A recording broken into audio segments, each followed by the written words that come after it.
Tenemos el gusto de tener el minicurso a cargo del doctor José María Cantarero, quien es profesor investigador titular del Centro en Investigación en Matemáticas, Unidad Mérida. Pues el minicurso es de categorías a espacios topológicos y son dos sesiones, el día de hoy y el martes a las 12:30. El doctor José María pues realizó sus estudios de la licenciatura en matemáticas en la Universidad de Málaga, España. Realizó su doctorado en la Universidad de Columbia Británica en Vancouver, Canadá. Ha realizado varias estancias postdoctorales, entre ellas en Stanford, en el CIMAD también, sí, en Barcelona también. Y bueno, sus intereses en relación a matemáticas es la teoría de grupos homotópicos, espacios H, clasificación de espacios de grupos y generalizaciones. Y pues bueno, le agradecemos que el minicurso. Bueno, muchas gracias, Janet, y muchas gracias a todos los organizadores y una disculpa por los problemas técnicos. Entonces, déjenme compartir mi presentación. Pues, muchas gracias. Entonces, les voy a hablar sobre estas relaciones que hay en topología algebraica, que utilizamos categorías para construir nuevos espacios topológicos, que relacionamos la homología de las categorías con homología de espacios topológicos, con límites superiores, con teoría de representaciones. Y pues la idea de este curso es un poco dar eso, ¿no? Dar un panorama de todas estas relaciones que hay, que pues, me parece que son muy interesantes, y pues espero que les parezca lo mismo. Entonces, bueno, déjenme empezar desde lo básico, y bueno, si en cualquier momento tienen alguna duda, por favor, me detienen con confianza. Entonces, bueno, esto es algo que probablemente ya han visto en las sesiones anteriores, pero me gustaría hacer esta distinción porque es importante para todo lo que voy a contar entre categorías pequeñas y categorías entre comillas grandes. Entonces, las categorías pequeñas son las que sus morfismos forman un conjunto. ¿Sí? Y a las otras, pues les voy a llamar grandes entre comillas porque no es un nombre estándar, ¿no? Que les llame la gente. Y pues en este curso me voy a interesar sobre todo en las pequeñas, no porque las grandes no sean interesantes, sino que desde el punto de vista de topología, nos gusta pensar que las dos categorías, grandes y pequeñas, tienen dos usos diferentes. Primero, las categorías grandes.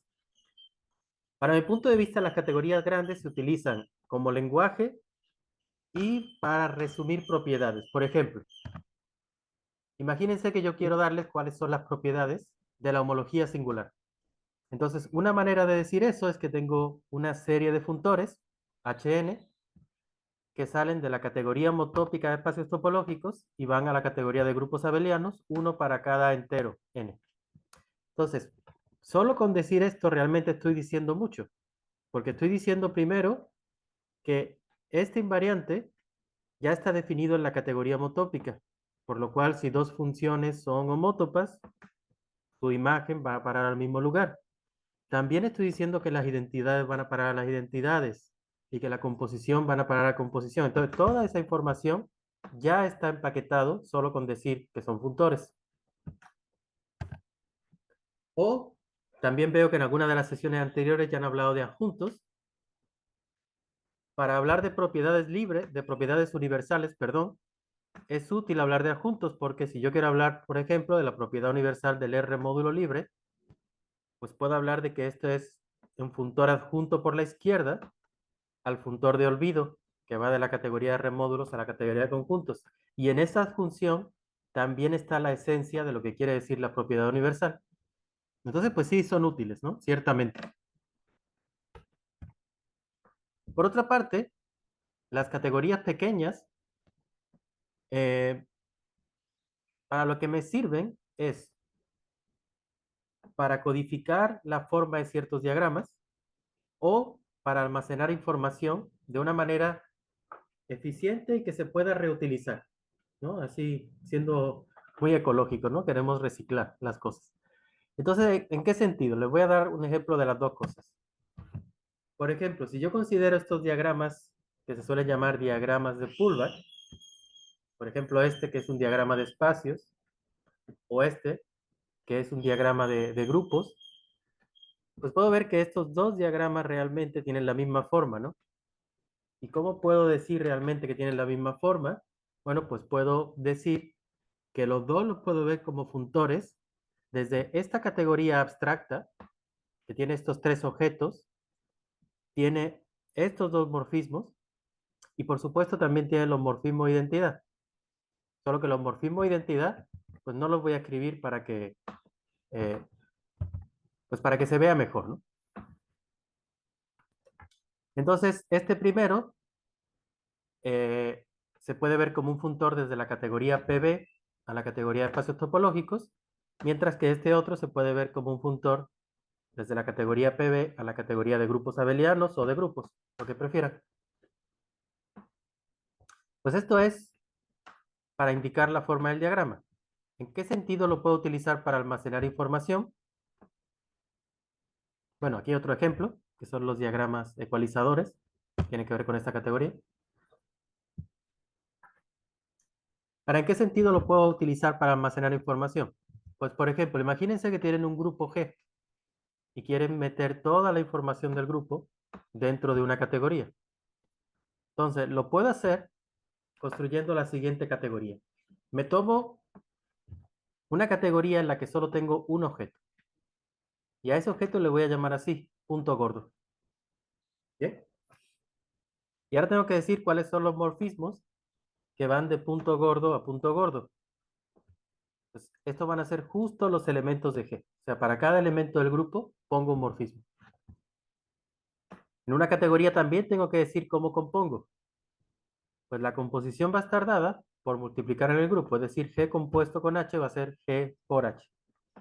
Entonces, fíjense que esto funciona muy bien porque, como la multiplicación del grupo es asociativa, pues esto va a dar lugar a una composición asociativa, que es algo que necesitamos en una categoría.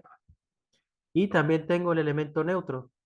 Y el elemento neutro, pues me va a servir como elemento de identidad para este objeto punto. Bueno, pues este es un ejemplo donde estoy metiendo toda la información del grupo en esta categoría. Si yo conozco la categoría, te puedo dar el grupo y viceversa. Otro ejemplo, si yo tengo un conjunto ordenado, aquí tengo el X con un orden parcial, me puedo construir una categoría donde voy a poner un objeto por cada elemento del conjunto. ¿Sí? Y ahora, entre dos objetos cualesquiera, es decir, dos elementos de X, me voy a poner un morfismo si el X es menor o igual que Y. Entonces ese morfismo va a ir de X hacia Y. Si no están relacionados, no voy a poner nada. ¿Sí? Y a ese morfismo que había puesto, solo por darle un nombre, pues le voy a llamar X, Y. Entonces el X, Y es un morfismo que va desde X hasta Y. Y esto está un poco raro y abstracto, pero sí se puede definir una composición simplemente por unicidad, porque fíjense que cuando en esta categoría, si yo tengo un morfismo entre dos objetos, pues solo tengo uno. ¿Sí? No puedo tener más de uno, porque lo único que me indica es que uno es menor o igual que el otro. Entonces, si yo quiero componer XY con YZ, lo que estoy diciendo es que X es menor o igual que y Y es menor o igual que Z. Por lo tanto, X es menor o igual que Z. Y entonces también tengo un morfismo ahí, una flecha. Y en este caso, el morfismo identidad, que va de X a X, pues está dado por el morfismo X, X, que existe porque, pues como tengo este orden, pues X es menor o igual que X. Entonces, igual que antes, si yo conozco esta categoría, puedo recuperar X y viceversa. Otro un poquito más abstracto, más topológico. Si yo tengo un espacio topológico, se puede construir esta categoría pi de z, en el que de nuevo pongo un objeto por cada punto del espacio, pero en este caso mis morfismos van a ser clases de homotopía de caminos de X a Y, donde los extremos están fijos. ¿Sí? Entonces tengo dos caminos de X a Y, tengo una homotopía a otro camino de X a Y, pero en cada paso tiene que seguir siendo un camino de X a Y. Y la composición es la concatenación de representantes. Yo tengo un camino de X a Y, primero recorro ese, después recorro uno que va de Y a Z y eso me da un camino de X a Z. Entonces eso lo hago en cada representante de la clase de homotopía. Eso probablemente les recuerde mucho al grupo fundamental, ¿no? Pues esto es como una generalización del grupo fundamental, donde no solo tengo en cuenta los lazos, sino que también tengo en cuenta pues, caminos que no son lazos. Y a esta categoría se le llama la categoría fundamental de Z o el grupoide fundamental de Z. Si ya han aparecido los grupoides, a lo mejor pueden pensar por qué se le llama grupoide. Ok, entonces vamos al primer tema pues, de este mini curso, que es el tema de representaciones. Entonces, cuando uno ve representaciones por primera vez, normalmente la ve con grupos. ¿Y qué es una representación de un grupo? Pues no es más que un homomorfismo del grupo al grupo de automorfismos de un R módulo. En este caso voy a tomar izquierdos, pero luego veremos que también se puede hacer con derechos, ¿no? Entonces, ¿a qué corresponde esto? Bueno, a lo mejor cuando vieron teoría de representaciones no lo vieron con R módulos, sino que lo vieron más concretos, con matrices, de que a cada elemento del grupo le asigno una matriz y pues de la manera que se multiplica en el grupo también se tiene que multiplicar las matrices. Bueno, esto corresponde a tomar, en este caso, en esta definición que yo he dado, que R sea un campo y M sea un espacio vectorial de dimensión finita, porque en ese caso los automorfismos van a estar dados justo por matrices invertibles. Y eso está muy padre porque los grupos son una cosa abstracta, ¿no? Uno define un grupo como pues, un conjunto con una operación abstracta y con pruebas que cumplen las condiciones de tener inversos, de tener asociatividad, neutro, pero lo puedes definir como te dé la gana, ¿no? Entonces, esta manera de representarlos como matrices, pues me da una manera de agarrar los objetos con la mano, ¿no? De poder manejar con ellos y trabajar con ellos. Pues esto es una de los usos de la teoría de representaciones. Ahora, hay otra manera de pensar en las representaciones, que es que si yo me tengo este homomorfismo, cuando yo le aplico phi a un elemento de G, lo que me está dando es un automorfismo de M. Y puedo utilizar este automorfismo para aplicárselo a cualquier elemento de M. Entonces, phi de G de M lo voy a denotar como GM, o si quieren como G por M, con un puntito en medio. Me gusta ponerlo así porque esto va a definir una acción. ¿Sí? Pueden comprobar que se cumplen los axiomas de acción. Pero de hecho es más que una acción, porque esta acción, por el hecho de que phi de G es un automorfismo de M, va a mandar sumas a sumas. Es decir, G por M1 más M2 es G por M1 más G por M2. Y también es un automorfismo de R módulos. Los automorfismos sacan los escalares, ¿no? Es decir, que G por Rm es R por Gm.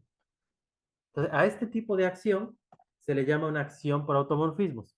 Y realmente lo que estoy diciendo aquí es que dar una representación izquierda de un grupo sobre un R módulo es lo mismo que dar una acción por automorfismo en ese R módulo. Si no se lo creen del todo, piensen bien en el detalle de cómo ir de un lado para otro. Pero, pues estamos en un ciclo de categorías, así que me gustaría expresar esto de una manera más categórica.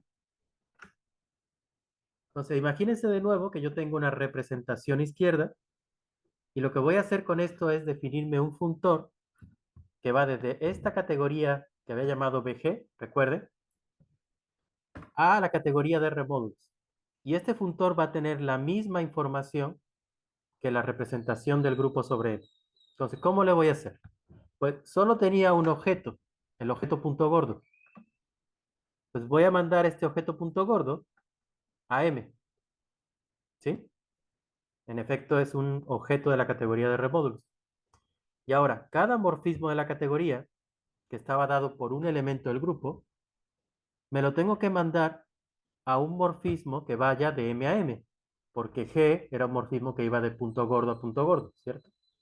Bueno, pues el morfismo al que lo voy a mandar es a este que le estoy llamando LG, que multiplica por la izquierda por G. De ahí viene el nombre, ¿no? De L de left en inglés.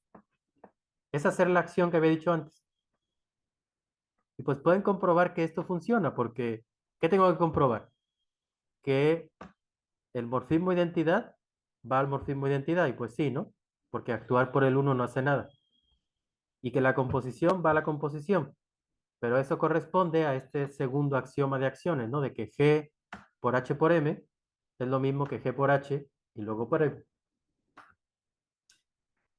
Entonces aquí tengo este funtor y uno también puede ir al revés. O sea, si yo defino un funtor de la categoría BG a la categoría de R módulos, a partir de esto puedo dar una representación izquierda de G sobre el R módulo F del punto gordo. ¿Y cómo doy la acción? Pues de esta manera, ¿no? G por M, voy a decir que sea F de G por M, lo cual corresponde a, pues, a lo que había hecho antes, ¿no? Bueno, pues así es como traduzco entre el lenguaje de representaciones y el lenguaje de funtores. Y pues si lo quieren hacer con representaciones derechas, es decir, que en lugar de tomarme un módulo izquierdo, me tome un módulo por la derecha, lo único que tienen que cambiar es agarrar funtores contravariantes. Bueno, ¿alguien quería preguntar algo? Una pregunta, ¿por Claro. qué se denota BG a la categoría que representa al grupo G? Bueno, la razón por la que se utiliza la B es porque esta categoría está relacionada con una construcción en topología que se suele denotar por BG, que es el espacio clasificante del grupo G. Ahora, claro, ahí te daría de nuevo la pregunta, ¿y por qué se utiliza la B para el espacio clasificante de BG? Ahí no tengo ni idea. Sí, pero de ahí viene la B de aquí. Bien, gracias. Me imagino que será algo histórico a lo mejor, ¿no? Que la primera vez se le llamó así. Bueno, entonces, bueno, les dejo que piensen un poquito en este caso de representaciones derechas y funtores contravariantes y por qué tiene que ser con contravariantes, ¿no? Es un buen ejercicio pensar. Otro buen ejercicio es que, de hecho, yo también puedo hablar de morfismos entre representaciones izquierdas, que son morfismos de remódulos, pero que también sacan la G, como pueden ver, F de G por M, quiero que sea G por F de M. Y pues resulta que dar uno de estos es lo mismo que dar una transformación natural entre los dos funtores que corresponden a M y N. Entonces, un ejercicio también muy recomendado. Y además este ejercicio, si le sacan un poquito más a lo que acaban de hacer, lo pueden utilizar para demostrar que hay un isomorfismo de categorías entre la categoría de representaciones izquierda de G, donde aquí los objetos serían las representaciones izquierdas y los morfismos serían estos que acabo de definir aquí arriba, y la categoría de funtores de BG a RMOD, que yo la represento así, ¿no? Como RMOD elevado a BG.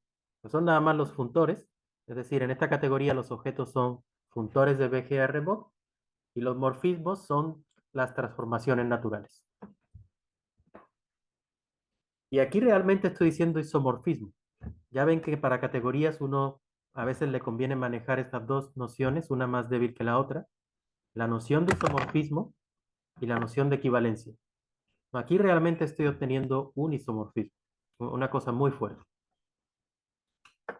Lo cual, para gente que trabaja en categorías o gente que trabaja en álgebras, cuando tiene uno un isomorfismo de categorías, es como si dijera que las dos categorías son prácticamente iguales, ¿no? Y así es como a mí me gusta pensarlo también.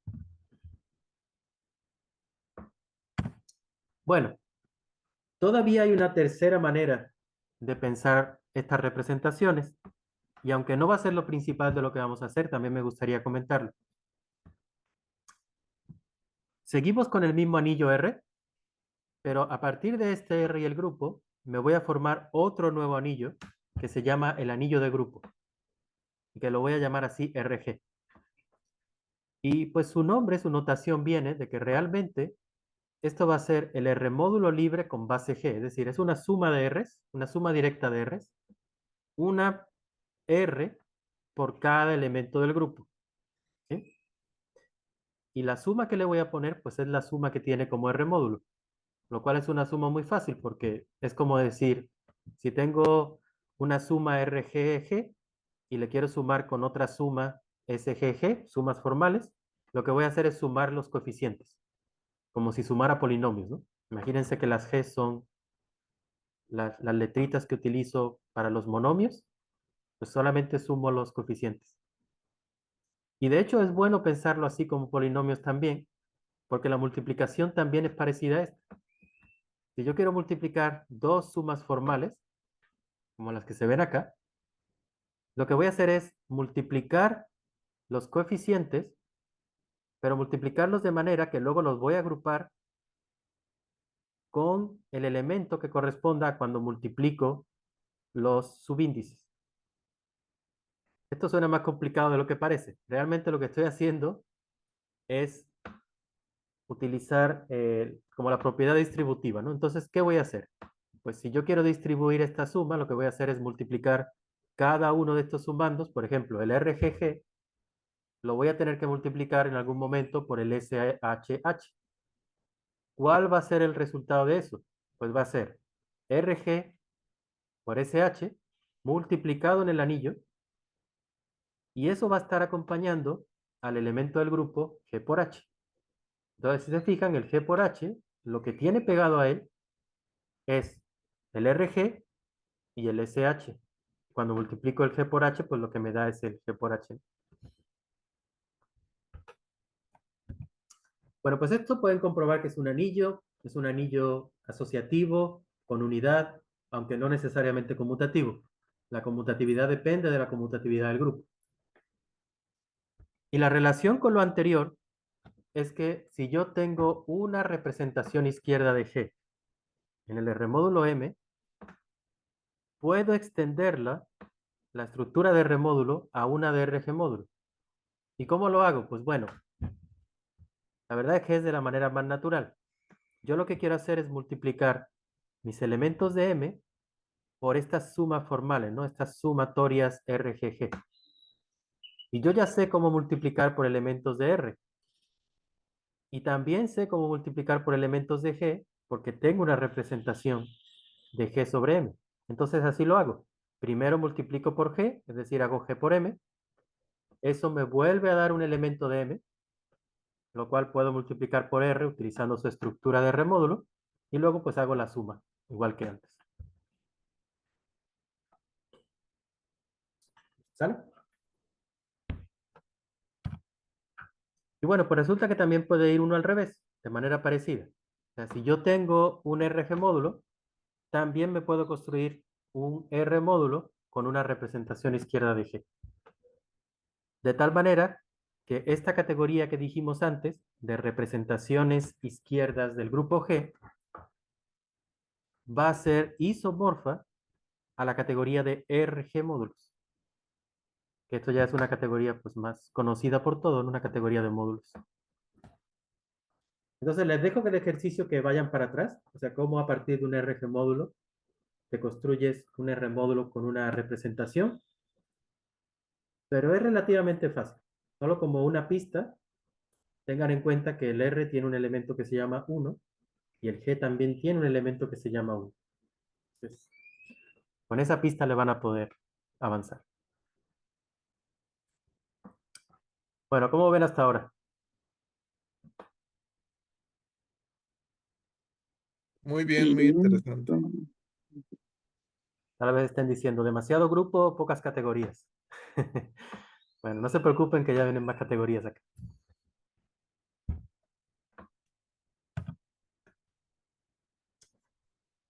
Bueno, vamos a seguir por un momentito más con los grupos. Vamos a hablar en lugar de R módulos de Z módulos, que son un poquito más sencillos porque son nada más grupos abelianos. Solo para facilitar las cosas. Realmente todo lo que voy a decir con grupos abelianos lo puede decir uno con R módulos. Entonces, bueno, una de las cosas que puede hacer uno cuando tiene una representación de G y que aparece muy seguido es tomar puntos fijos. ¿Sí? Los puntos fijos son los elementos del módulo o del grupo abeliano que cuando los multiplico por G no me los mueve.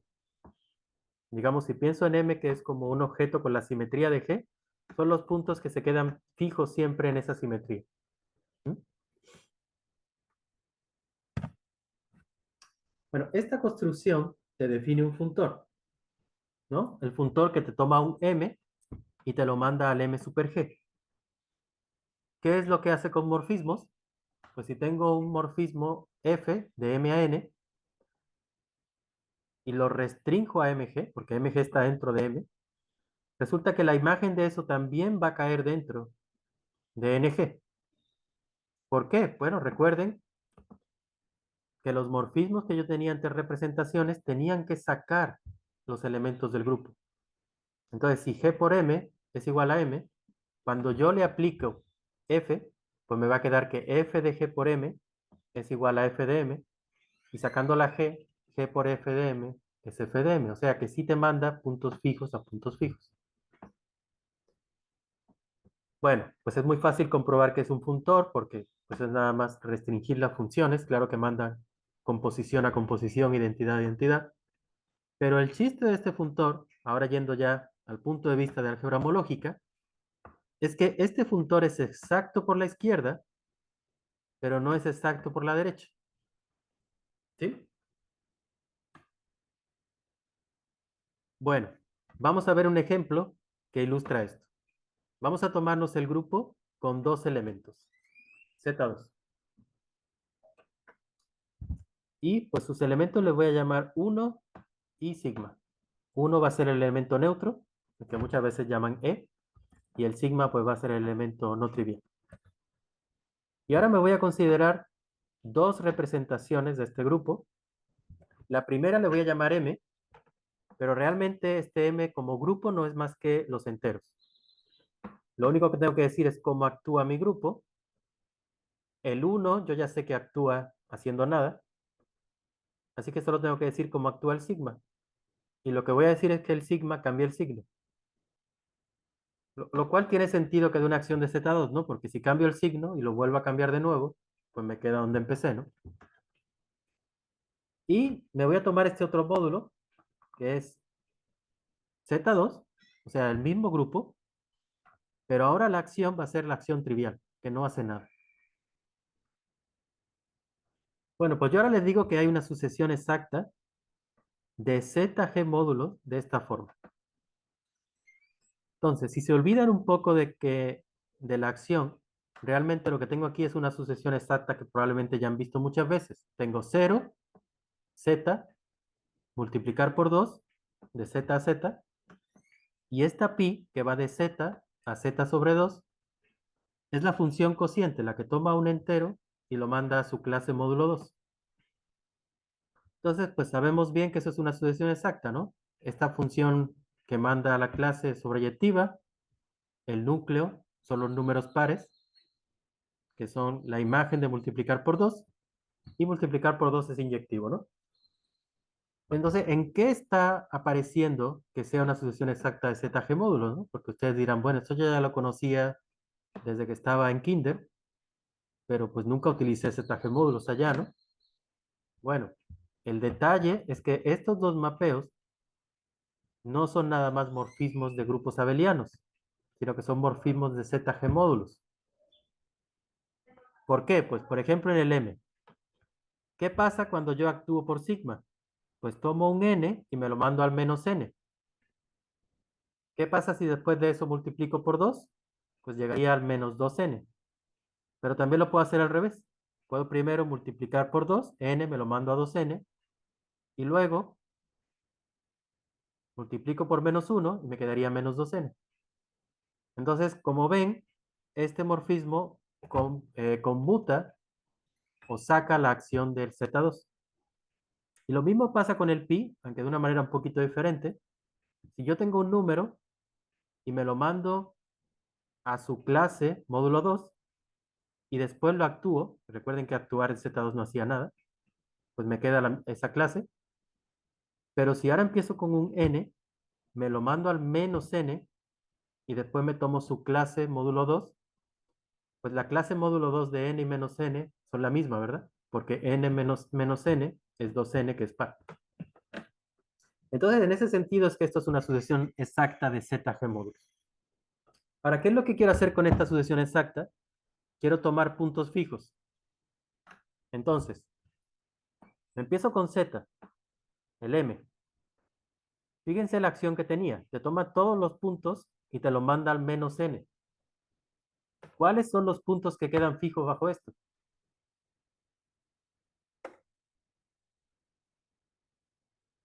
¿Alguien? Solo el 0. Solo el 0. Hola, Aaron, ¿qué tal? Solo el 0.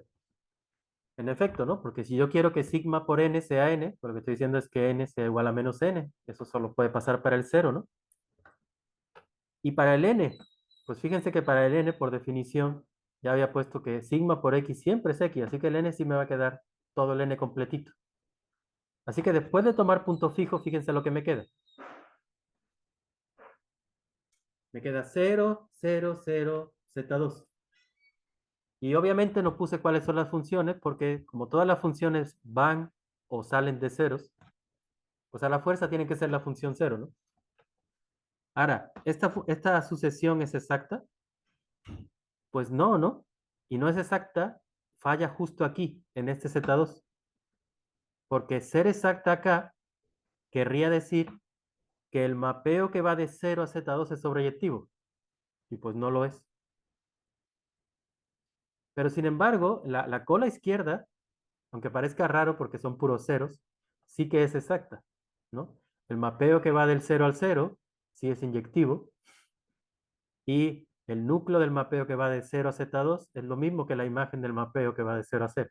De manera bastante trivial, pero lo es, ¿no? Y en general eso es lo que ocurre.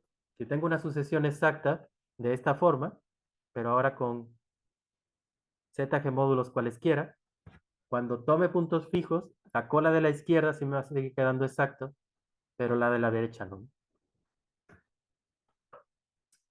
Y bueno, como saben, para eso se funciona el álgebra homológica, ¿no? Para eso sirve.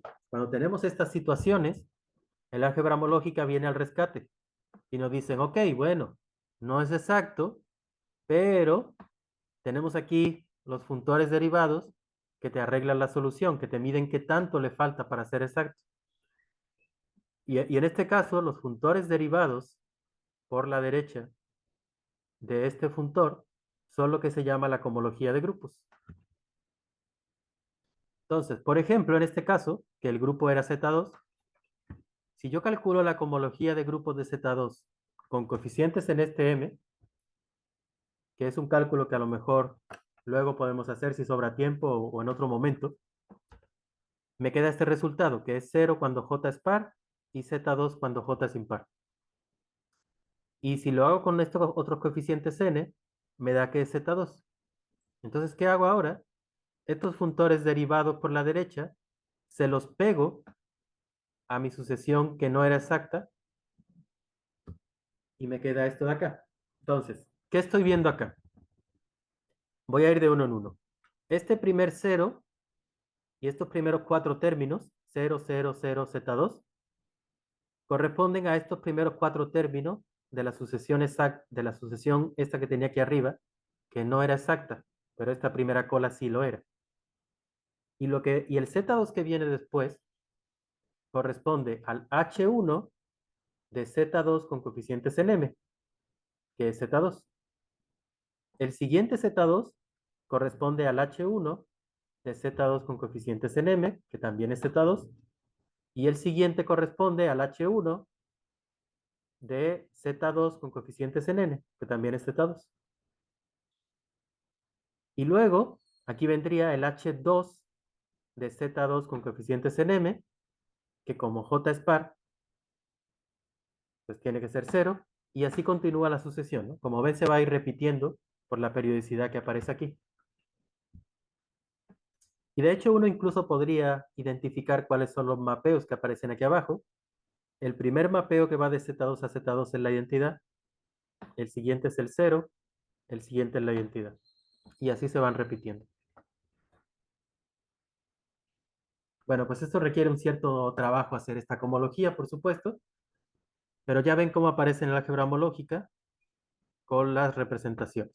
A partir de este funtor de invariantes y del dual que se llama coinvariantes y que tiene que ver con lo que se llama homología de grupos. Bueno, volvamos a categorías, que para eso me pagaron. Bueno, en realidad no me pagaron.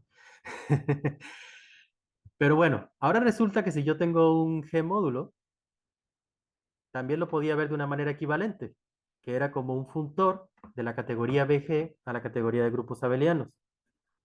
Bueno, fíjense qué casualidad que MG resulta ser isomorfo al límite de este funtor. Y si no se lo creen, les voy a mostrar por qué. Los puntos fijos siempre están dentro de M, ¿sí? Y además fíjense que si yo tomo un elemento que está fijo y luego lo multiplico por G, pues lo que me da es el mismo elemento. Así que lo que me quedaría sería este triángulo conmutativo. Entonces ahora, ¿cómo hago el límite de FM? Pues en FM lo que tendría sería el diagrama, donde tengo M nada más, porque recuerden que solo tenía la categoría BG un objeto, y todas las flechas entre los M's, entre el mismo M a sí mismo, que es el LG. Entonces, para tener el límite que necesito, necesito dar un mapeo del objeto candidato a ser límite, que es el MG, a cada una de las imágenes bajo el funtor, en este caso solo es M, estoy diciendo que es la I, y que hagan conmutar los triángulos, que ya lo comprobamos. Así que el MG es un candidato para ser límite. ¿Qué necesito para que sea más que candidato? Pues hay que votar por él. No, en serio. Para que sea más que candidato, pues hay que ver que cumple la propiedad universal del límite. Es decir, que si yo tengo otro grupo abeliano con un homomorfismo de N a M y que hace conmutar estos diagramas, que me puedo dar uno de M a los puntos fijos. Pero fíjense que tener este diagrama conmutativo lo que me dice es que G por F de N es F de N. Y esto para todo G. Así que F de N de hecho está en M de G. ¿Qué hago entonces? Voy a tomarme esta F y en lugar de verlo como una función de N a M, lo voy a ver como una función de N a M de G. Le voy a cambiar el nombre, le voy a llamar H para que no se confunda con la otra, pero pues realmente hace lo mismo que la F. Y fíjense que si hago H y después hago I, que era incluir el MG dentro del M, pues me vuelve a recuperar la F, ¿no? Así que, pues, ¿qué estoy probando? Que todas estas funciones factorizaban a través de la MG, que es lo que necesitaba que pasara. Y además pueden comprobar que este H, pues a la fuerza, tiene que estar definido de esta manera. ¿Sí? Así que es único. Y esto es la propiedad universal del límite. Entonces los puntos fijos se pueden ver como el límite de un funtor. Pues eso está muy bien porque ahora ya puedo utilizar todas las cosas de teoría de categorías que tengan que ver con límites. ¿Sí? Bueno, si creen que han entendido esto bien, aquí tienen un ejercicio para sacarles eh, pues de nada más estar escuchando aquí sin hacer nada. Este isomorfismo, de hecho, es natural en M. Entonces, esto se los dejo de ejercicio. Además, este ejercicio tiene dos partes. La primera parte es saber qué quiere decir que esto sea natural en M. Y una vez que ya saben qué quiere decir lo que les estoy preguntando, hacerlo, ¿no? Digamos que la primera parte es la primera parte más difícil porque es conceptual, ¿no? De darse cuenta realmente qué es lo que tienen que probar. Bueno, ahora, yo les había comentado de los funtores derivados de tomar puntos fijos era lo que se llamaba cohomología de grupos. Pero como ahora resulta que tomar puntos fijos es naturalmente equivalente a tomar el límite, pues también puedo pensar que la cohomología de grupos son los funtores derivados del límite. Claro, no de cualquier límite, sino del límite sobre la categoría BG. Y aquí es donde yo quería llegar, porque ahora me gustaría hacer todo esto de manera un poco más abstracta. Ya he entendido que el límite sobre la categoría BG, pues es un funtor que no es exacto, pero que tiene funtores derivados por la derecha y que me ayudan a entender cuándo sí es exacto. Pero ¿qué pasa si cambio BG por una categoría, por alguna otra categoría? Pues a eso es a donde vamos.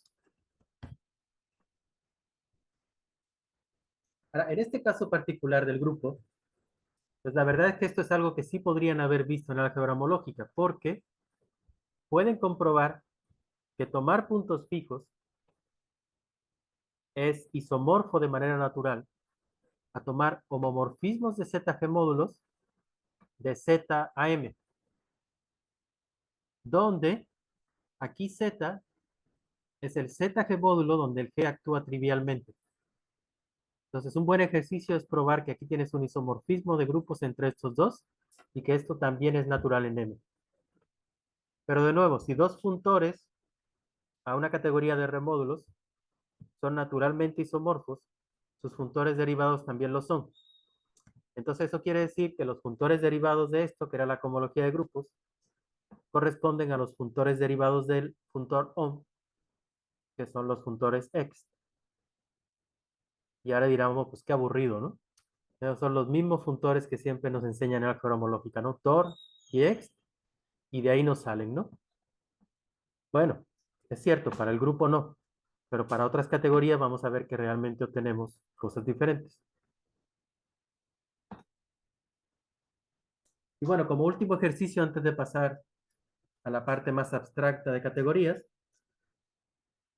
¿cómo sería todo esto si en lugar de tomar límite tomara colímites? Entonces le dejo que lo piensen, que busquen en libros, que busquen sobre homología de grupos y ahí viene la relación. Bueno, pues esto es más o menos estamos llegando como a la mitad de la sesión de hoy. ¿Tienen alguna pregunta de lo que hemos visto hasta ahora?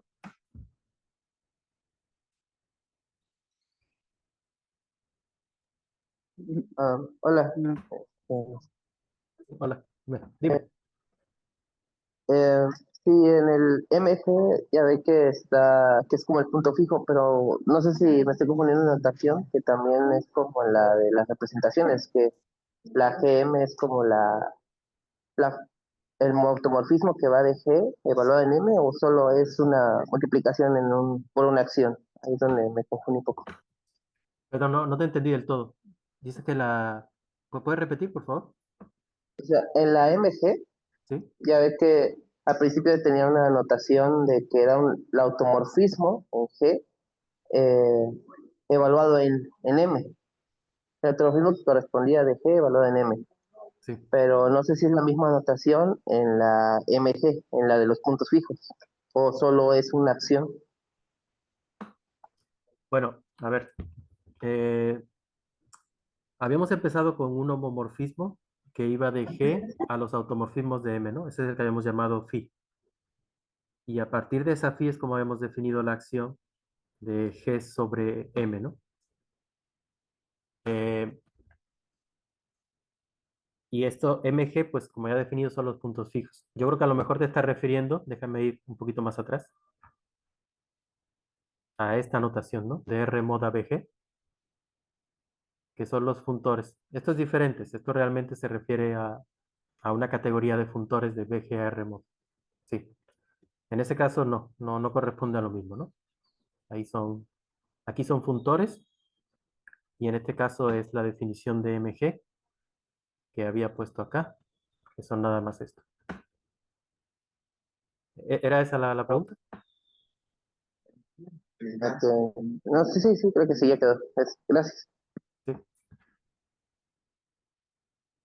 Hola, José. sí, Por sí. ahí en el chat hay una pregunta Ah, sí, por sobre, favor.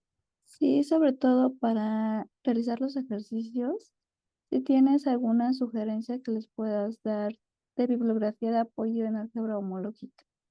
Ah, claro que sí.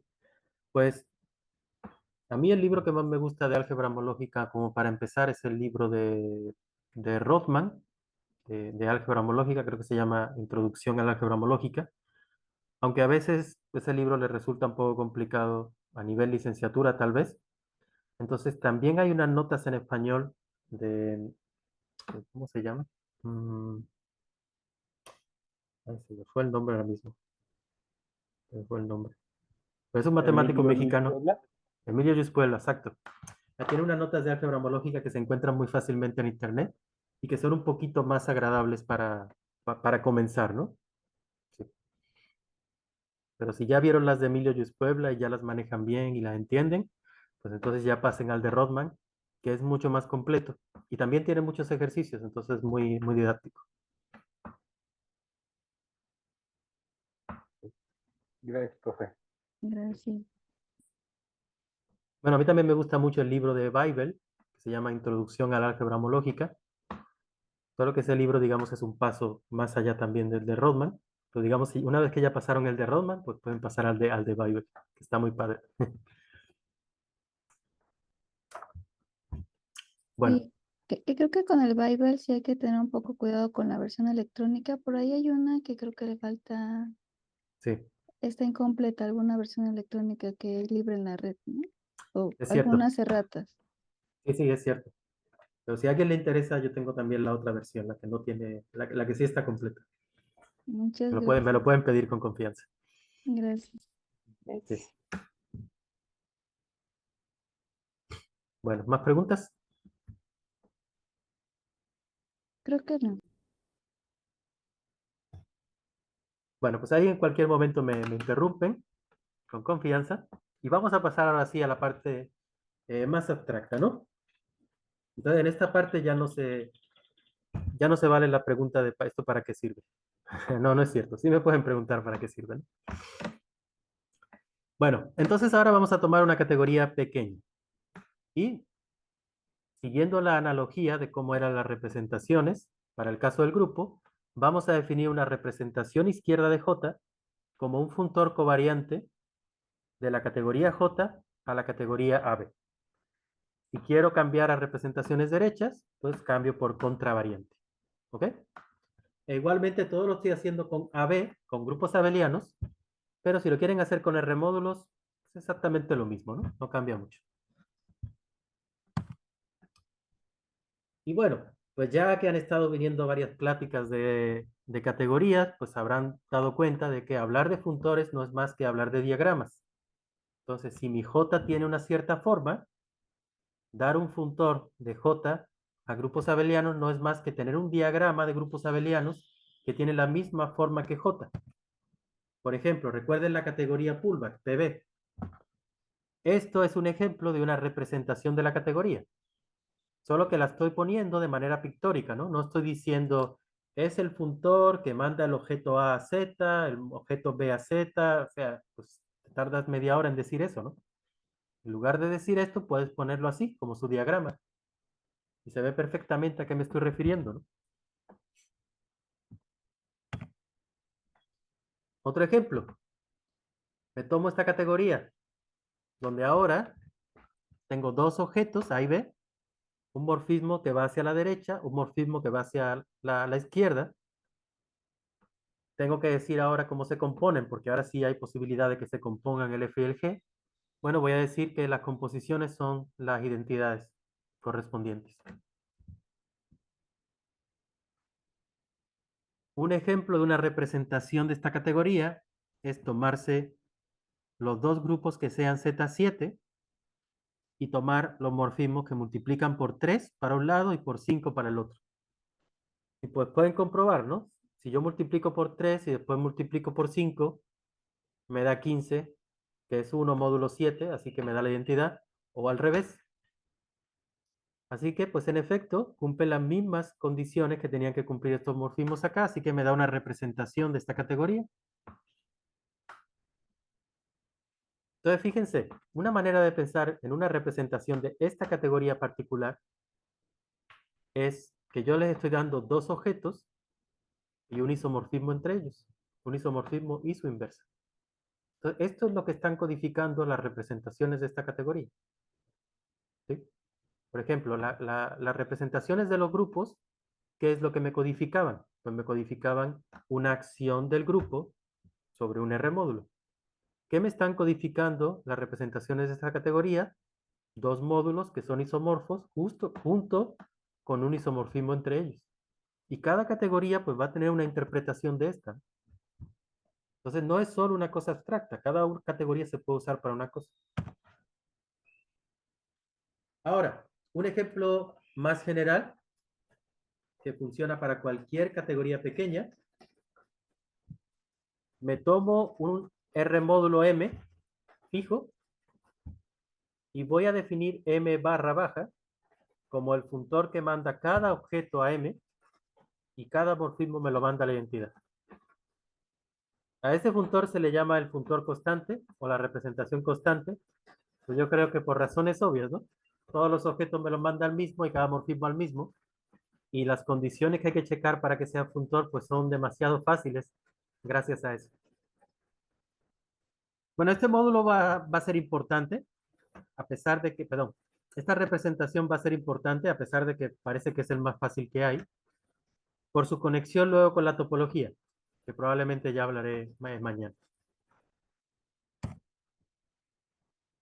Ahora, una vez que tengo este tipo de representación, tiene sentido para empezar preguntarte si estos funtores son exactos, el funtor que toma el límite y el funtor que toma el colímite. Oye, aquí me falló la flecha. La segunda flecha debería haber ido para la derecha, pero... Entonces, ¿tiene sentido que sean exactos?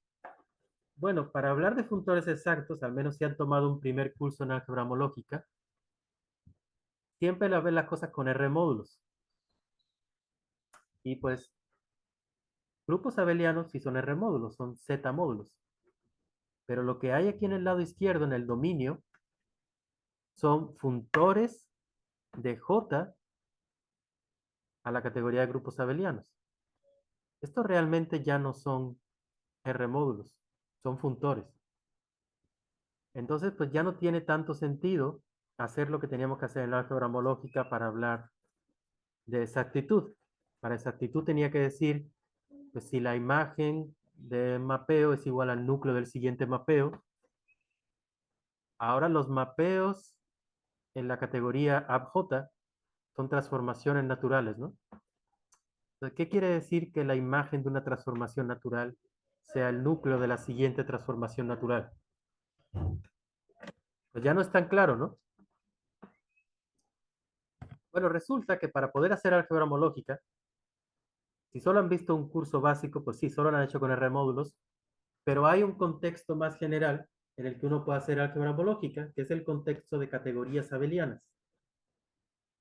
Una categoría abeliana es una categoría con un montón de axiomas, que no les voy a decir ahora, pero lo pueden buscar en cualquier lado, incluso en Wikipedia está bien.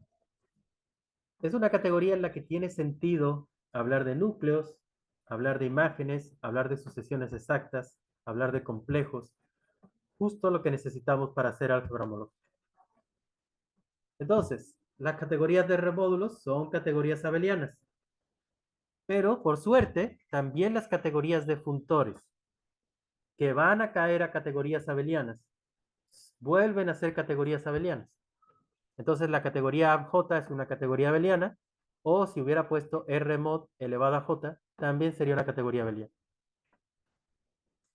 Ahora, este es un teorema, hay que probarlo, no les voy a dar la demostración, pero sí les voy a decir cómo funcionan las cosas importantes que necesitamos para poder trabajar en ellas. Por ejemplo, necesito una noción de cero, ¿sí? Y pues resulta que sí hay un diagrama cero. Ay, perdón, aquí me falló otra cosa. Aquí lo que debería decir es cero, dos puntitos de J a grupos abelianos. Este es el funtor que manda cada objeto al 0 y cada morfismo me lo manda al 1, 0. También lo pueden ver como el funtor que les había dicho antes, como el 0 con una barrita por abajo, porque es como un caso particular de un funtor constante, ¿no? Pues este es el que va a jugar el papel del 0, como del remódulo 0. También necesito una noción de cuál es el morfismo 0, ¿no? Porque ya ven que entre 12 remódulos siempre puedo definir el morfismo 0 que manda todo al 0. Aquí entre dos funtores también tengo esa noción. Tengo una transformación natural que en cada objeto me da el morfismo 0, porque si yo ahora evalúo en X, ¿qué es D de X? Pues es un grupo abeliano. ¿Qué es E de X? Pues es otro grupo abeliano. Entonces tiene sentido considerar el mapeo 0, ¿no? El morfismo 0. Pues eso es lo que voy a hacer para cada X. Y pueden comprobar que en efecto, esto te va a dar una transformación natural. Digo, simplemente porque cuando compongo 0 con cualquier cosa me va a dar 0. Entonces todos los cuadrados que quiero comprobar para que sea una transformación natural, pues van a ser conmutativos de manera trivial, ¿no? Bueno. ¿Sí? ¿Alguien iba a preguntar algo?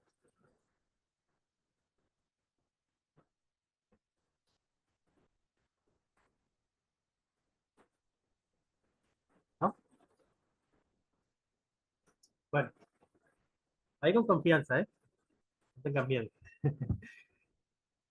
Bueno, pues ahora que tengo ya quién es el objeto que va a jugar el papel del 0 y cuál va a ser el morfismo que juega el papel del 0, ya puedo hablar de complejos de funtores. Entonces, ¿qué va a ser un complejo de funtores? Pues va a ser una secuencia de transformaciones naturales, es decir, cada delta n menos 1, estos son una transformación natural entre estos dos diagramas. O sea, dn es un funtor, dn menos 1 también es otro funtor, y el delta n es una transformación natural entre estos dos funtores. Y como saben, las transformaciones naturales se pueden componer. Yo tengo una transformación natural de f a g y otra de g a h, las puedo componer y me va a dar una transformación natural de f a h. Pues esto es lo que voy a hacer acá. Voy a componer el delta n con el delta n menos 1 como transformación natural. Y lo que quiero es que esta composición sea 0. ¿Pero qué quiere decir 0? Lo que quiere decir 0 es este 0 de acá, de la lámina anterior. Es la transformación natural 0, ¿ok?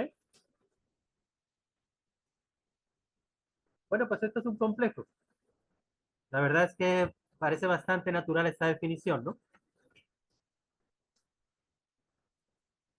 Vamos a ver un ejemplo. Y esto ya está muy padre porque ya no estamos teniendo complejos de módulos, sino que ahora cada uno de estos objetos, cada uno de estos DI, van a ser diagramas cada uno de ellos. Entonces, si lo piensan, aquí mi DN sería esta columna, ¿no? Porque estoy considerando en este caso la categoría J, se había llamado EQ, que era la que tenía un objeto, otro objeto y dos flechitas que iban del primero al segundo. Entonces, este va a ser mi primer funtor, la primera columna, la segunda columna y la tercera columna. Y ahora, dar un mapeo entre ellos, pues realmente es dar dos mapeos.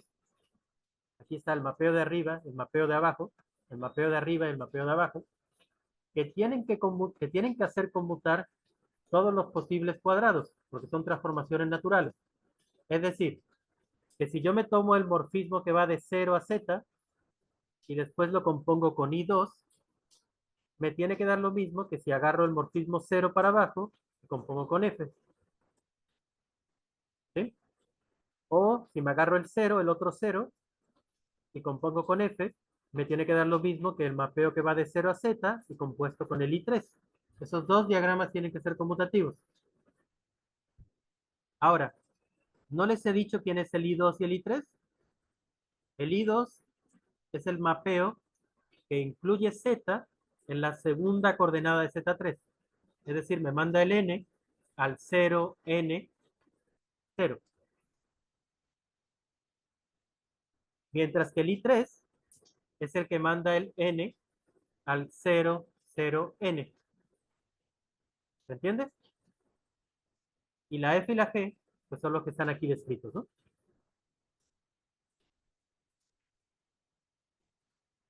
¿Sí queda claro?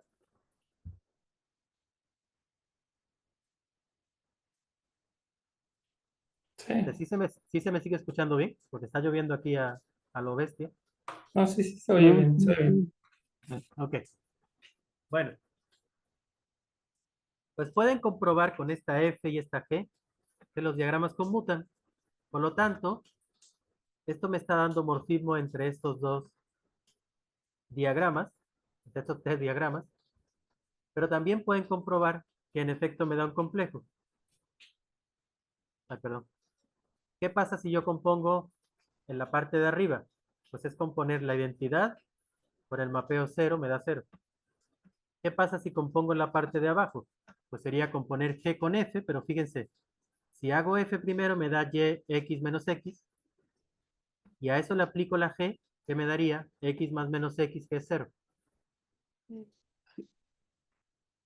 Así que, pues sí, es un complejo de funtores. Ahora, otra de las cosas que necesito, ya no solo para hablar de complejos, sino para hablar de sucesión exacta, es poder decir cuándo el núcleo es igual a la imagen. Pero entonces tengo que decir qué es el núcleo de una transformación natural y qué es la imagen de una transformación natural. Pues primero el núcleo. El núcleo va a ser un nuevo diagrama que en cada objeto me da el núcleo de la transformación natural en ese punto. ¿Sí? La transformación natural en realidad es una serie de mapeos, ¿no? Para cada x, eta sub x iría de d de x a e de x. Eso es un morfismo de grupos abelianos. Tiene sentido agarrar su núcleo. Y además, si me tomo un morfismo de x a y, como el df es un morfismo de grupos abelianos, ¿sí? Que va de d de x, d de y, pues también me va a inducir uno que va del núcleo al núcleo.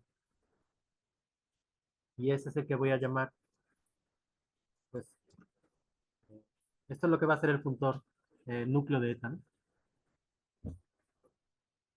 Y de manera muy parecida, me defino la imagen de eta. O sea, ahora voy a mandar el x a la imagen de eta de x, pero fíjense que ahora la imagen de eta de x está dentro de e de x, ¿sí? Entonces, para definir un mapeo entre la imagen de eta x y la imagen de eta y, lo que tengo que hacer es aplicar el funtor e a f. Entonces, bueno, no es muy difícil comprobar que esto te dan de nuevo funtores, porque están definidos utilizando dos funtores a su vez, ¿no? El d y el f, y los mismos mapeos. Realmente lo único que hay que comprobar realmente es que todo está bien definido. Pero perdón, básicamente como que estás jalando la estructura de grupos abelianos esencialmente, ¿no? Como que es ¿Sí? tratar de traducir la que ya tienes de kernels, imágenes, cokernels, objetos ser y demás, jalarlo a la categoría, ¿no? Exactamente, pues lo ha resumido muy bien. Sí, se me O hace sea, un lo que poquito hago es hacerlo análogo. todo objeto a objeto. Sí, o sea, por ejemplo, a veces con estudiantes muchas veces cuando defines suma de funciones, digamos en cálculo, no les da, mira, puedes jalar la estructura de suma porque el contradominio tiene, ¿no? Si el contradominio tiene estructura de grupo, la jalas al espacio de funciones. Si el contradominio tiene módulos, así, ¿no? Y ahorita se me hace muy interesante, muy padre, cómo lo jalaste a módulos, o sea, ahorita es básicamente, ¿no? Me imagino cambiar la categoría app ahorita por otra también va a jalar una estructura diferente a la categoría de funtores, ¿no? Sí, sí. Por eso también lo puedo hacer con R módulos. Por eso lo puedo hacer también con cualquier categoría abeliana. Si pongo cualquier categoría abeliana abstracta, pues lo que hago es jalarlo, como bien dices, de esa categoría abeliana donde sí tengo noción de imagen y núcleo y todo eso. Todo lo hago punto a punto, exacto. Bueno, pues ahora una vez que ya tengo núcleos e imágenes, ya puedo decir cuando un complejo de funtores es exacto. Voy a decir que es exacto cuando la imagen de cada morfismo es igual al núcleo del siguiente. ¿Sí? Y ahora sí tiene sentido hablar de esto. Vamos a volver al mismo ejemplo que les puse antes. Si recuerdan, antes le había puesto nada más las 3 columnas centrales que se ven en este dibujito. Ahora les he añadido 2 columnas más. Estos ceros a la izquierda y a la derecha. ¿Por qué le he añadido estas 2 columnas? Fíjense, estas 2 columnas, déjenme volver un poquito para atrás.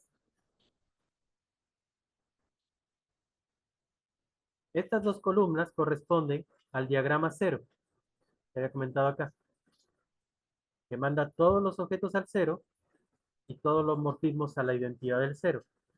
Esto corresponde a la primera y última columna. ¿Sí? ¿Por qué lo estoy poniendo así? Porque me gustaría poner algo que es como el análogo de una sucesión exacta corta. De una sucesión exacta corta que tiene. Empieza con el 0, un diagrama, otro diagrama, y vuelve a terminar con el 0. ¿Sí? Entonces, los mapeos que tengo acá son los mismos que ya les había descrito antes. ¿Sí? Y ya habíamos comprobado que cuando yo componía me daba 0. Pero para comprobar que de hecho esto me está dando una sucesión exacta, tengo que comprobar esta condición de que los núcleos y las imágenes coinciden. Pues vamos a hacerlo. Vamos a empezar, por ejemplo, en la segunda columna. ¿Ok? Entonces, fíjense la segunda columna, la que tiene el 0 y el Z2. ¿Qué tengo que comprobar? En la parte de arriba, tengo que comprobar que el núcleo de la función que va de 0 a Z es lo mismo que la imagen de la función que va de 0 a 0. Y pues sí, ¿no? Porque el núcleo de esta función es 0 y la imagen del otro es 0, coinciden. En la parte de abajo, tengo que comprobar que el núcleo de F es lo mismo que la imagen del mapeo que viene atrás, que sería 0. ¿Cuál es la imagen de este mapeo? Es 0. ¿Cuál es el núcleo de F? Pues para que esto sea 0, tiene que ser que X y Y sean 0.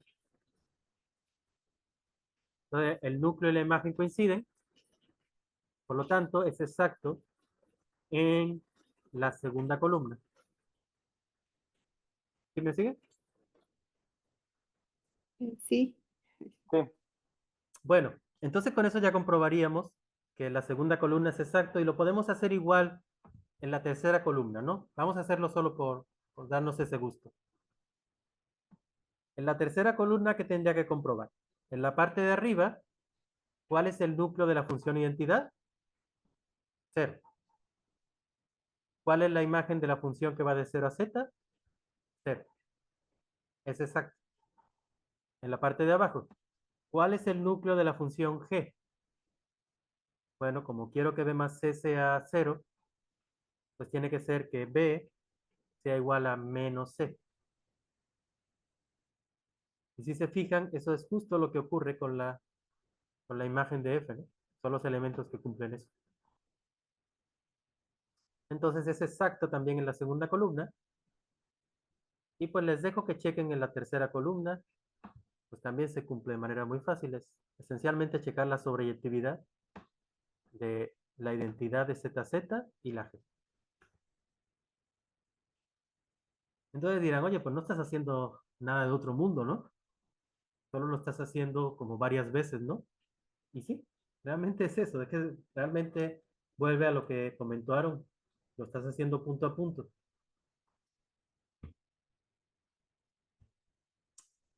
Y bueno, aquí está el resumen de lo que acabo de decir de palabra, ¿no? Pero pues igual luego les puedo compartir la presentación y pues aquí lo podrán ver también lo que dije y pues ya escrito, ¿no? Más bonito. Ok, ¿qué sigue aquí? Recuerden que a mí lo que me interesaba era justificar de alguna manera que yo podía tomar funtores derivados de colímite y límite. Para hacer las cosas más fáciles, en este caso, en lugar de tomar límite, voy a tomar colímite. ¿Por qué? Porque los colímites pueden ser un poco más chiquitos, ¿no? No sé si hayan visto esto en alguna de las sesiones anteriores, pero si yo tengo un funtor a la categoría de R módulos, hay una manera muy explícita de calcular su colímite, que es tomarse la suma de todos los f de j, donde j corre sobre todos los objetos, y luego tomar cociente por el submódulo generado por lo siguiente. Me tomo un x que está en f de j, entonces pueden pensar que es el elemento 0000x en la posición j 000000, y ese elemento lo voy a identificar con menos f de alfa de x. Ahora, ¿esto qué es? Cuando yo agarro el x que está en f de j y le aplico f de alfa, como alfa va de j a j', f de alfa va de f de j a f de j'. Por lo tanto, f alfa de x ya vive en f de j'. Y entonces cuando hablo del menos f de alfa de x, lo que estoy diciendo es 0,00000 menos f alfa de x en la posición j', 0,00000. Entonces lo que estoy diciendo es que esos dos elementos se identifican, ¿no? El que tiene x en la coordenada j y el que tiene f alfa de x en la coordenada j'. ¿Sí? Esta es una fórmula muy sencilla, realmente lo pueden hacer para cualquier funtor y les va a dar una fórmula que a lo mejor es grande, si la j resulta ser muy grande, pero sí les da un resultado. Ahora, yo quería recordarles esto, porque ahora me interesa volver a este ejemplito de antes y aplicar colímite. Entonces, ¿qué va a pasar cuando yo aplique colímite de la primera columna? Es la columna que tiene puros ceros. Pues me va a quedar 0, suma directa con 0, cociente por una relación de equivalencia, pero una relación de equivalencia en el 0. O sea, ¿qué te va a dar? Pues nada más 0. ¿Sí? Creo que el primero pues sí debe estar muy claro. La segunda columna. Voy a tomar z cuadrado, le voy a tomar suma directa con 0, y luego voy a tomar una relación de equivalencia, pero que solo va a implicar los mapeos ceros, entonces no va a hacer nada. Entonces te va a quedar solo z cuadrado más 0, que es z cuadrado. En la tercera columna ya hay que hacer un poquito de trabajo. ¿Ok? Porque ¿qué es lo que estaría diciendo en la tercera columna? Tengo que tomar la suma directa de z, el z de arriba, con el z cubo. Eso ya me daría un z a la cuarta. Pero tengo que tomar cociente por el subgrupo generado por esos elementos que había comentado. ¿Cómo lo voy a hacer? Pues lo voy a hacer para I2 y para I3, que serían los dos F alfas que tengo en este caso. Si lo hago para el I2, ¿qué estaría diciendo? Empiezo con el 1, que está en la primera posición, ¿sí? En la primera coordenada, como lo estoy poniendo aquí abajo. ¿Qué pasa cuando le aplico I2? Pues me lo manda al 0, 1, 0. Pero ahora, ese 0, 1, 0 están correspondiendo a las últimas tres coordenadas de este Z4 que puse. Entonces lo que estoy diciendo es que el elemento 1, 0, 0, 0 se identifica con el elemento 0, 0, 1, 0.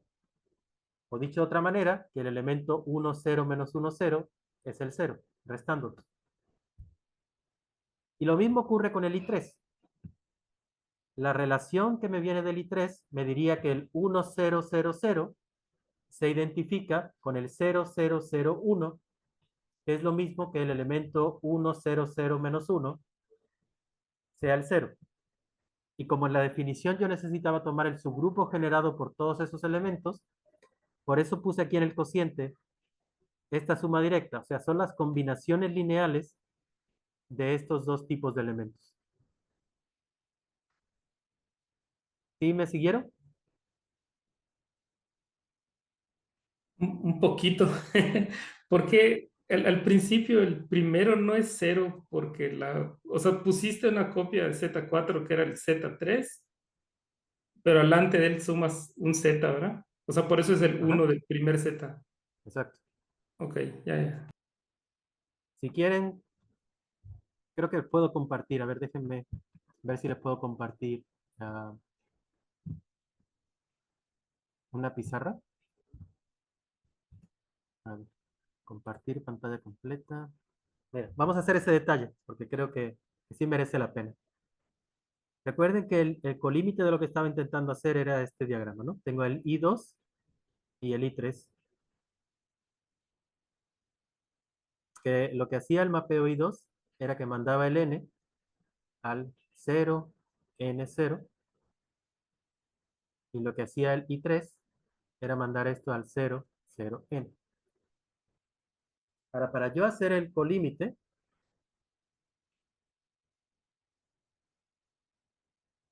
recuerden que la fórmula era esta, ¿no? Tomaba la suma de los f de j con j en los objetos, luego tomaba cociente por el n, y este n estaba generado por estas cosas, ¿no? Por x menos f alfa de x. Entonces vamos a ver esto que corresponde en cada uno de estos casos. Me voy a tomar la parte de arriba, en este caso j es esta categoría, y lo que voy a hacer es f de a más f de b, cociente por n. ¿Quién es f de a? Z. ¿Quién es f de b? Z cubo. Ay, perdón, z cubo. De aquí viene el z4, la suma directa de esos dos. Pero ahora en la parte de abajo, ¿por qué cosas voy a estar cocientando? Bueno, como el z está generado por el 1, pues solo lo voy a hacer en la base de z, en los generadores. Me voy a tomar el x ahora, que sea el 1 de z. Pero este 1 de z lo tengo que ver como el 1, 0, 0, 0 en z4, en este z más z3. Estoy empeñado en poner z sobre 3, pero es z. ¿Sí? Corresponde a esto. Ahora, ¿qué es lo que tengo que hacer con eso? Aplicarle el f de alfa. ¿Cuál es el alfa ahora? Bueno, aquí tengo dos mapeos. Tengo un mapeo f y un mapeo g. ¿Qué sería el f de f aplicado al 1 al 1? Bueno, el f de f es lo que estoy llamando I2. Entonces, cuando le aplico el I2 al 1, me da el 0, 1, 0. Pero este 0, 1, 0 lo tengo que interpretar ahora en z más z al cubo. O sea que esto se vería como el 0, 0, 1, 0 en z más z al cubo, porque corresponde a la siguiente sumando, ¿no? Entonces, ¿qué estoy diciendo? Que aquí en la parte de abajo voy a tomar cociente por los elementos de la forma 1, 0, 0, 0 menos 0, 0, 1, 0. Y este, pues, es el elemento 1, 0, menos 1, 0. Ese era el 1 que tenía yo duda. O sea, X lo ves como el 1, 0, 0, 0 dentro. De ahí salen, que siempre es constante, ¿no? Gracias. ¿Sí? Y luego cuando lo haces con el I3, pues te queda el otro elemento, la otra tupla que me había quedado, ¿no? Muy bien. Bueno, déjenme volverles a compartir la presentación. Gracias. Bueno, y luego, después de haber hecho esto, pues hacen el del tercero, quedan Z, si quieren esto me lo creen para no volver a hacer la cuenta de nuevo, y el último me queda 0. Así que después de tomar el colímite te queda esta sucesión. Y si uno hace las cuentas, porque aquí requiere hacer más cuentas, de que si yo tengo una transformación natural entre dos diagramas, eso también me induce un morfismo entre los colímites. Y también habría que calcularlo. ¿Ok? Ahora, esto requiere un poco de tarea. Pero, si lo piensan un poco, se convencerán de que la H está dada por esta fórmula y la K está dada por esta otra fórmula. Eso se los dejo de ejercicio. También muy buen ejercicio.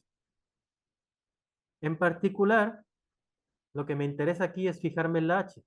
Porque fíjense que la H, cuando se la aplico al elemento 0, 1, me da la clase lateral del 0, 1, 0, 0.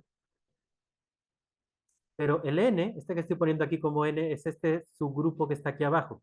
Solo lo resumí como N, ¿no? Es el Z 1, 0, 0, 1, 0, menos 1, 0, suma directa con el Z 1, 0, 0, menos 1. Entonces, se ve claro que el 0, 1, 0, 0 no está en ese subgrupo, ¿cierto?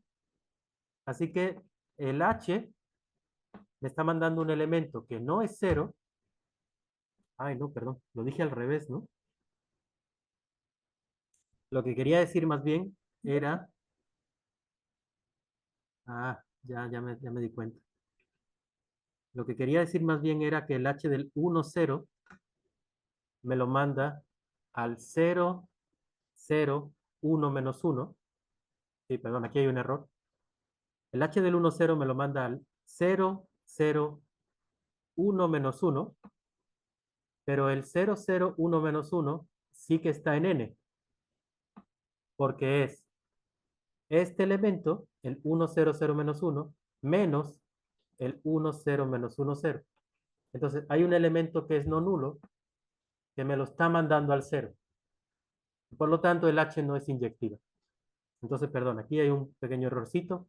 Luego lo corrijo para la versión que les envíe. El caso es que, como esperábamos, pues en general este funtor de tomar colímite no es exacto. Tenía una sucesión exacta y me lo está mandando algo que no es exacta. Lo que sí pueden comprobar de nuevo es que esta sucesión es exacta por la derecha. Y que el único lugar donde está fallando es en esta H, que esta H no es inyectiva.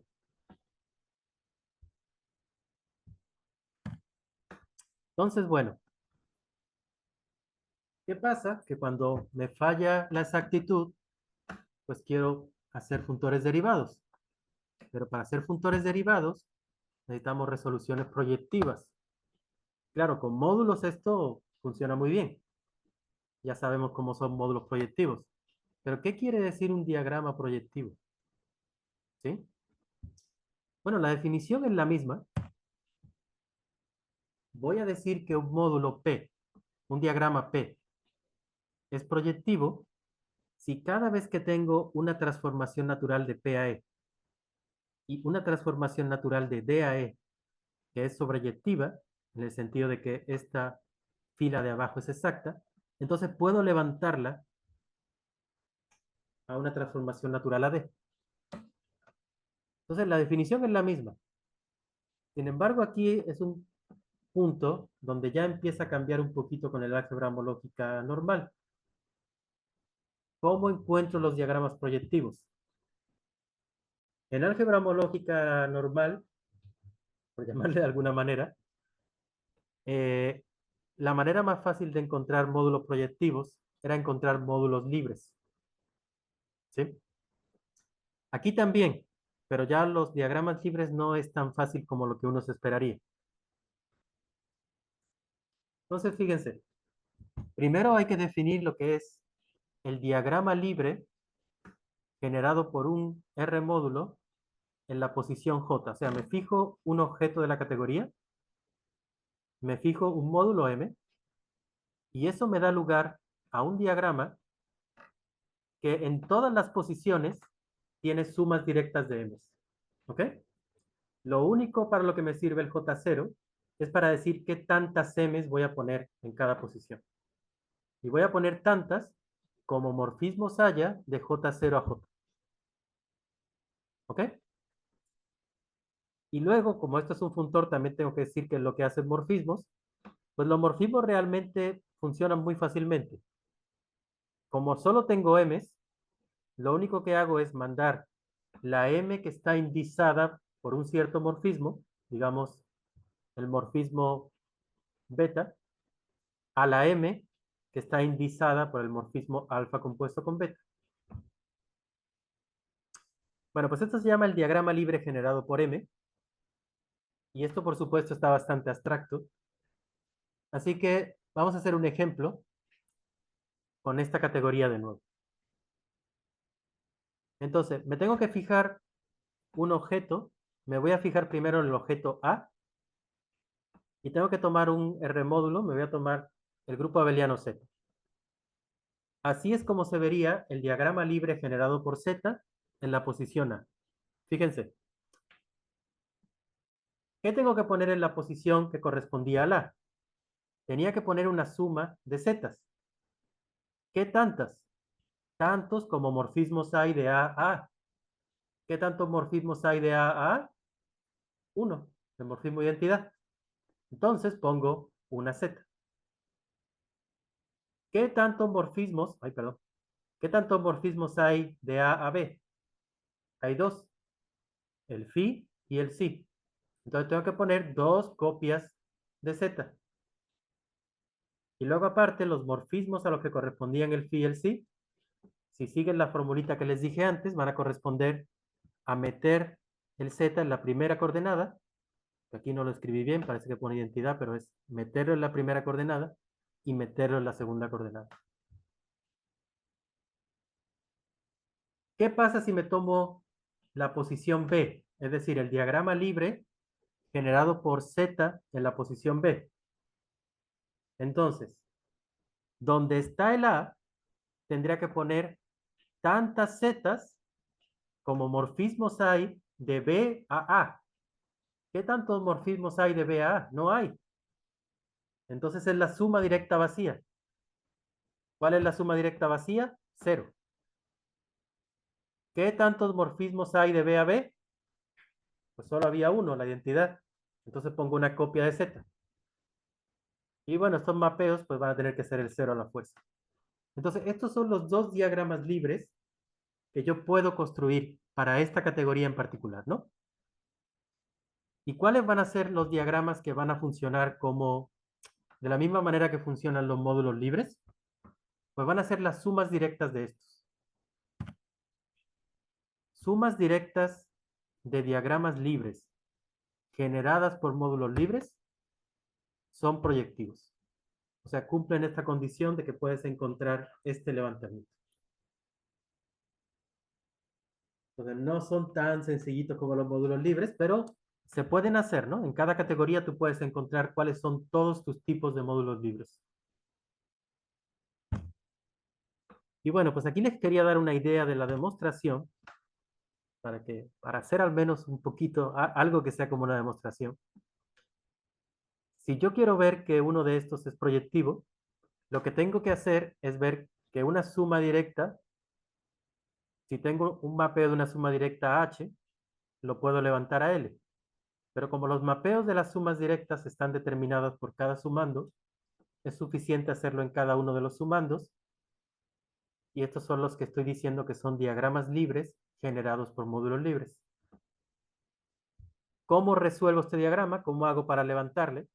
Pues primero me fijo en cómo levantarlo en J0. ¿Sí? ¿Y cómo le hago a este? Pues fíjense que cuando haga el FMJ0 de J0, voy a tener tantos M's como morfismos de J0 a J0. Y ahí puede haber un montón. O sea, puede haber infinitos morfismos si quieren, ¿no? O sea, todavía está complicado. Pero lo más importante es que ahí hay uno que es muy especial, el morfismo identidad. Entonces, lo que voy a hacer es quedarme nada más con ese sumando. Me quedo con el M que corresponde al morfismo identidad.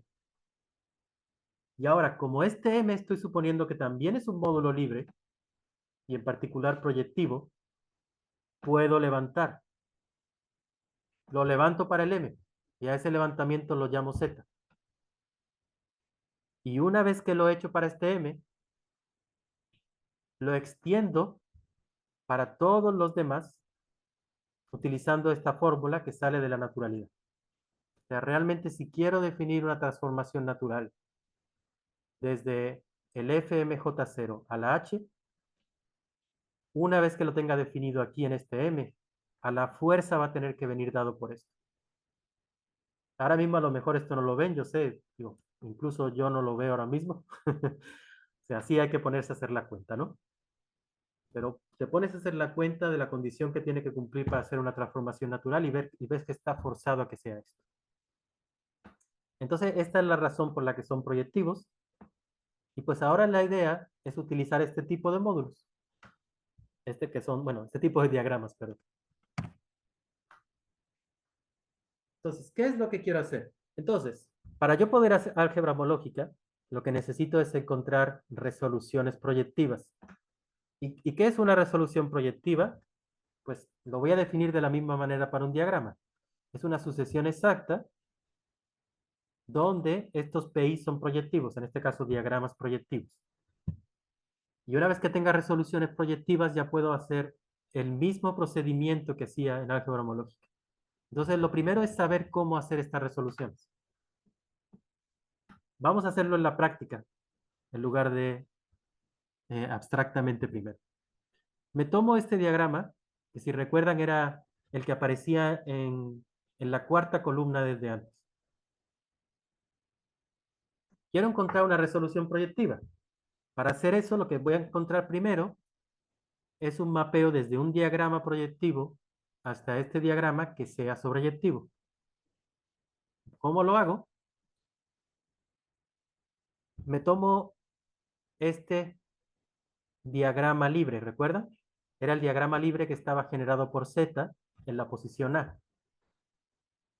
De este diagrama libre yo me puedo tomar la identidad de ZZ y de esta manera pues ya le estoy pegando a este de manera sobreyectiva. Pero si quiero ahora que este diagrama me dé una transformación natural, de nuevo, aquí hay que comprobar cositas, a la fuerza el que está abajo tiene que ser esta F. ¿Sí? Que manda el AB al A más B. Y dicen ustedes, ah, bueno, pero está bien porque ya lo conseguiste, ¿no? Esta F es sobreyectiva. Y en efecto, entonces ya tengo este morfismo sobreyectivo. Pero ¿qué pasa? Que este morfismo, el de abajo, no es inyectivo. Entonces tendría que continuar el proceso. Si me tomo el núcleo de esto, me queda este de acá. El núcleo de la identidad es 0 y el núcleo del de abajo sería una copia de Z, ¿no? O sea, si f de B es A más B, el núcleo sería los elementos de la forma X menos X, que es algo isomorfo a Z, ¿no? Pero fíjense qué suerte tuvimos, porque este que me quedó, que tiene el 0 con dos flechitas para abajo con el Z, también era uno de los módulos libres, perdón, de los diagramas libres. Era el diagrama libre generado por B. Así que ya terminé, porque ya tengo el diagrama original, dos módulos proyectivos, los diagramas proyectivos, y una sucesión exacta. Entonces, esto es una resolución proyectiva de mi diagrama. Por supuesto dirán, oye, pero te pusiste el ejemplo ahí a medida para que te funcionara, ¿no? Y pues sí, ahí me cacharon. Sí me lo puse para que terminara, ¿no? Porque si no, pues no terminamos nunca, ¿no? Porque en realidad, ¿qué es lo que uno tendría que hacer? En realidad lo que uno tiene que hacer es el proceso que uno hace en álgebra homológica. Empezamos con un diagrama. Encuentro un morfismo sobreyectivo de P0 a D. Y eso lo puedo hacer. Se puede convencer uno que lo puede hacer. Pero eso va a tener núcleo. ¿Y qué es lo que hago con el núcleo? Bueno, si tuve suerte de que es proyectivo, ya terminé. Pero si no, ¿qué es lo que tengo que hacer? Pues lo que me indica este diagrama. Con ese núcleo casero, a ese también le encuentro un proyectivo, P1, que le pegue sobreyectivamente. Y me tomo el núcleo de eso, K1. Si es proyectivo, ya terminé. Pero si no, le tengo que buscar otro proyectivo que le pegue sobreyectivamente. Y así hasta que termine. Este es el proceso por el que uno demuestra en álgebra homológica que cualquier módulo tiene una resolución proyectiva. Lo único que tiene que comprobar para esto es que cualquier módulo tiene un mapeo sobreyectivo desde un proyectivo. Y aquí también habría que comprobar lo mismo, es decir, que cualquier diagrama también tiene un morfismo sobreyectivo desde un diagrama proyectivo. Pero esa me la van a tener que creer, que sí es cierto, ¿sí? Pero como es cierto, pues ya puedo hacer este proceso. Y entonces siempre tengo resoluciones proyectivas. Y bueno, para terminar, me gustaría terminar en esta lámina. ¿Qué es lo que hago en álgebra homológica para definir funtores derivados de un funtor que no es exacto? Por ejemplo, el que hemos tratado hasta ahora, que son el funtor colímite. Pues me tomo el diagrama, el objeto que quiero, pero en lugar de aplicarle el funtor directamente, le saco una resolución proyectiva. A la resolución proyectiva le aplico el funtor. Cuando le aplico el funtor ya deja de ser exacto y lo que me queda es algo que es un complejo, y a ese complejo le saco su homología. Entonces, en este caso, empiezo con un diagrama, encuentro una resolución proyectiva, pero en este caso es una resolución proyectiva en el que cada P0, P1, etcétera, son diagramas de nuevo. Le aplico el colímite a cada uno de esos diagramas, que ustedes dirán qué flojera, ¿no? Hacer colímite para P0, para P1, pero lo hace uno, le pone un 0 al final. Esto ahora ya te quedaría un diagrama, perdón, un complejo de grupos abelianos, y a ese complejo de grupos abelianos le toman la homología. Y a esa homología, la késima homología, le llamamos el késimo colímite derivado o superior del diagrama D. ¿Ok? De la misma manera que pues, definen los funtores derivados del producto tensorial, ¿no? Es muy parecido, si se fijan, ¿no? Y lo mismo haríamos si quiero hacer el límite. Pero el límite, la situación es dual. Hemos hablado del colímite que es exacto por la derecha, pero no es exacto por la izquierda. Entonces lo que estoy haciendo es sacarle sus funtores derivados izquierdos. Y para sacar los funtores derivados izquierdos necesito resoluciones proyectivas. Con el límite ocurre al revés. El límite es exacto por la izquierda, pero no es exacto por la derecha. Entonces necesito encontrar sus funtores derivados por la derecha. Y para ello lo que necesito es una resolución inyectiva, que es el concepto dual de resolución proyectiva. Dual en el sentido categórico. Y entonces lo que haría, pues es lo mismo, ¿no? Me tomo la resolución inyectiva, le aplico el límite a cada uno de esos términos, le agrego un 0 al principio, me tomo la cohomología de ese complejo y ya me quedarían lo que se llaman los límites superiores. Bueno, este es un buen lugar para parar. El próximo día, que será el próximo martes, vamos a hacer el mismo ejemplo que ya teníamos. Vamos a aplicarle estos colímites superiores para ver cómo se calculan en un ejemplo más concreto. Pero por ahora paro acá.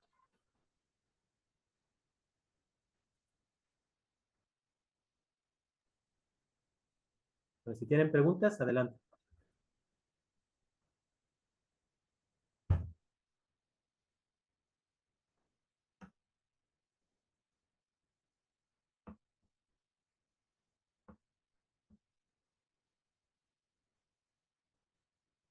Ánimo. La mía no es una duda, la mía más bien iba a ser, es una petición. Claro. De si nos podría enviar sus notas para poder leer y a los que estuvimos ahorita un poquito distraídos, o no la captamos a la primera, poder leer aunque sea y poder entender mejor a la siguiente. Claro que sí. Ahora se lo envío a los organizadores para que se la compartan. Ok, muchas gracias. Incluso si alguno quiere saber algún detalle más de alguno de los cálculos que no se hicieron, o de los ejercicios que lo intentó y no lo hacer, pues luego me pueden escribir un correo y ahí les explico. Ah, perfecto, muchas gracias.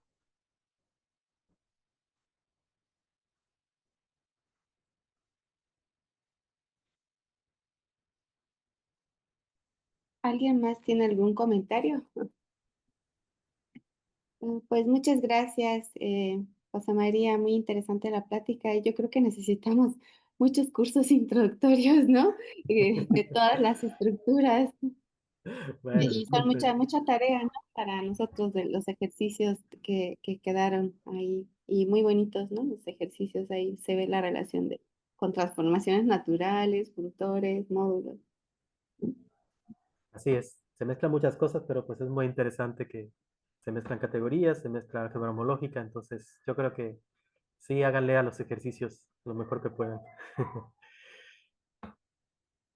Sí, pues muchas gracias, Janet, por la invitación y pues ahí el martes que viene continuamos.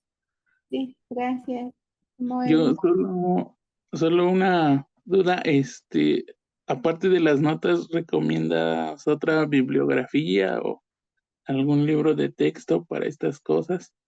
Bueno, hay un libro, digo, ya aparte de la parte básica de álgebra homológica que ya me preguntaron Ajá, antes, sí, si sí, les sí. interesa esta parte más de categorías, de representaciones de categorías y homología y cohomologías de categorías, hay un libro por ahí que se llama Representations and Cohomology of Categories, por un tipo que se llama Fei Shu.